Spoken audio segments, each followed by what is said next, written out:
for October 26th, I'm Adam Cooperstein, and we're almost out of the woods with this October nor'easter. The last of it is mainly an issue of strong wind, and the rain from the storm is leaving a mess in its wake. Here's what happened in Greenpoint, Brooklyn. Parts of a neighborhood flooded, and in Jackson Heights, Queens, the wind and rain knocking down this tree, which landed right on top of a car. The storm also brought down trees and power lines along Route 22 in Mountainside, New Jersey. Let's check in with Storm Team 4. Hi there, I'm Storm Team 4 meteorologist Maria LaRosa, and our nor'easter is still continuing to affect us. We still have some rain to go and plenty of wind as well, but the end is just around the corner. So let's get you through this evening. Some of that rain, periods of rain, may be heavy at times, but overall we're going to see that sort of ease up a bit, more like showers into the overnight. Temperatures not budging much.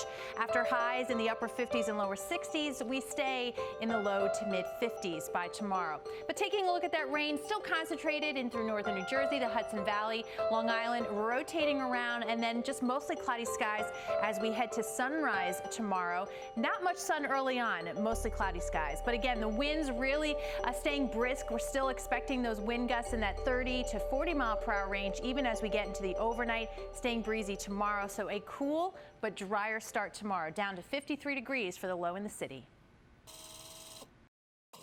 We're getting our first look at the man wanted for a shooting inside the busy Union Square subway station. This all happening in the middle of the Monday evening commute. Police are now saying it was part of a crime spree. Investigators tell us the same suspect held up a TD Bank on Canal Street Monday afternoon. And then just 10 minutes later, police say he walked up to a 42-year-old man on a northbound N train, showed his gun, and demanded that man's cell phone. The man with the cell phone did not comply fast enough. The male suspect with the gun fired one time, striking the victim in the left leg. Police officers in the station applied a tourniquet, and they say the man who was shot is now recovering. A witness on the train tried to chase down the shooter, but he got away. And now police say the same suspect also robbed a customer at a deli on Lexington Avenue Sunday night. The MTA and NYPD are asking anyone with information to please come forward.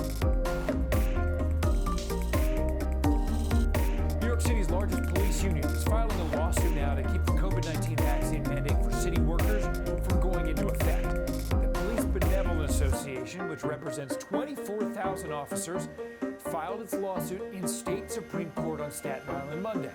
This comes on the same day members of the NYPD, FDNY, and the Sanitation Department took part in a big-time rally against the mandate. The city says employees who fail to get their first shot by Friday will be placed on unpaid leave. A lot of restaurant owners across the New York State area are now preparing for another bleak year during the pandemic. According to a survey by the State Restaurant Association, 67% of owners say they don't see a return to normal for at least another year, or possibly more. 85% saw a decline in demand for indoor dining, and nearly 3/4 of all restaurants say they're still seeing lower sales in 2021 compared to the same time from 2019, before the pandemic. Many are also reporting higher food costs along with staffing shortages, which equates to 93% reporting a lower profit margin compared to before the pandemic. A Halloween display at a house in New Jersey is getting a lot of attention for all the wrong reasons. Take a look for yourself. Outside a home on Toms River Road, you see Confederate flags and costume ghosts, and one in particular really stands out. We showed it to residents and got their reaction. That does look like Ku Klux Klan. I'd like to think it's just a ghost. What would you say if I told you he has a Confederate flag hanging in the house? It's a different story. If it was just a ghost, it'd be fine. But now that you have a flag up, that's not acceptable. I mean, I'd like to hear you just... As you heard, the homeowner didn't want to talk to us. He moved his SUV, in fact, to block our view of the decorations. Neighbors across the street, meanwhile, say they're not offended by that man's display. If you're looking for something fun to do with the family this weekend, how about getting lost? In a corn maze, that is. New York Live checked out 2 New Jersey farms with activities to last you all season long.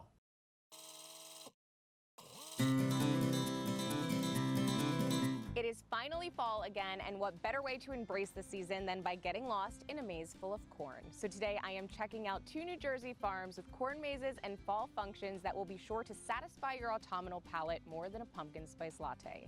First up, we are here at Stony Hill Farms in Chester, New Jersey. Let's go check it out. Stony Hill Farms is a locally family-owned farm that opened in 1988 with an emphasis on fresh-cut orchids, but they've since expanded into so much more.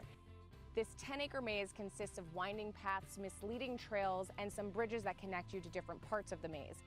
Now, the big maze should take you about 2 hours to complete. Now, there is a mini maze if you don't feel like you're up to the full experience. And if you successfully complete them, you get a free scoop of ice cream. Next up, we are here at Heaven Hill Farm in Vernon, New Jersey, and this 10-acre corn maze is actually right across from the Appalachian Trail, so super picturesque. Let's go check it out. This year's theme is Mad Scientist, and the big maze actually has 9 different sections with puzzles and questions that you can answer throughout. Depending on your skill level, this maze could take you anywhere from 15 to 45 minutes to complete. Success! There's a great garden center with beautiful decorations, flowers, and pumpkins.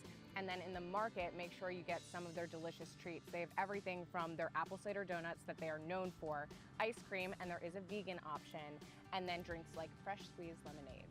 Make sure you check out their website for more info and tickets.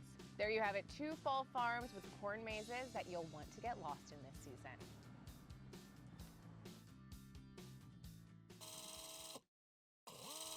The last few months have been a wild ride for a New Jersey girl whose Olympic dreams came true in Tokyo. A victory tour for Sydney McLaughlin brought her back to her alma mater, Union Catholic High School, for a big celebration.